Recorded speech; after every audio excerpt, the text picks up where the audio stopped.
Let's be honest. Why would anyone ever say yes to purity?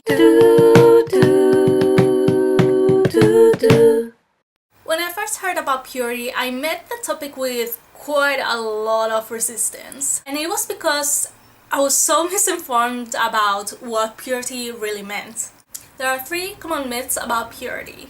1. Purity means abstaining from sex. 2. Purity is for those who have kept their virginity. And 3.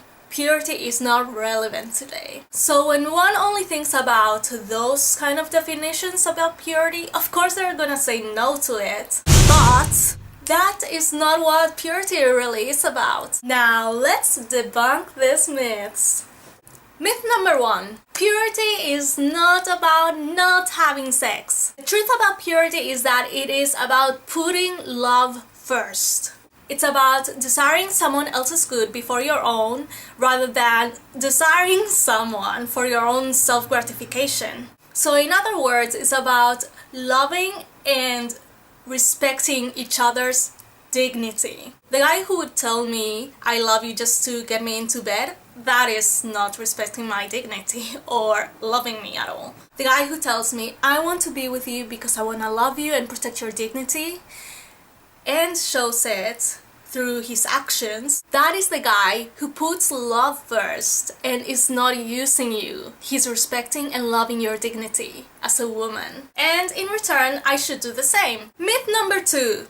Purity is for those who have kept their virginity. The truth is that purity is for anyone and everyone. Have you ever found yourself thinking, I have already gone this far, so there's no turning back anymore? I've thought that so many times. I've done a lot of impure things, from porn addiction, masturbation, physical relationships. I've messed up a lot when it comes to purity. But does that mean I'm not worthy for authentic love? I've always thought I wasn't worthy of it, but God thinks otherwise. It is never too late to pursue purity, whether you have lost your virginity or not. Remember Mary Magdalene from the New Testament? She was an adulterer in her time, and Jesus turned to her lovingly, mercifully, and said, I do not condemn you. Even though she was not a virgin, Jesus loved her,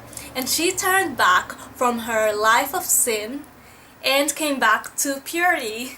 Myth number 3. Now, Mary Magdalene was from the past, so maybe purity is a thing from the olden days? Well, not really. The truth is that purity is, and always will be relevant. And the reason is because God created each and every one of us out of love, for love, to love, and to be loved. Every one of us has been born with a blueprint for a desire for true love. And as Chris Stefanik best puts it, purity unlocks the door to authentic love in your life. So these are the 3 truths about purity. Purity means putting love first. Purity is for anyone and everyone. And purity is, and always will be relevant. So why say yes to purity? Because ultimately it is the key to experience authentic love for God, others, and yourself.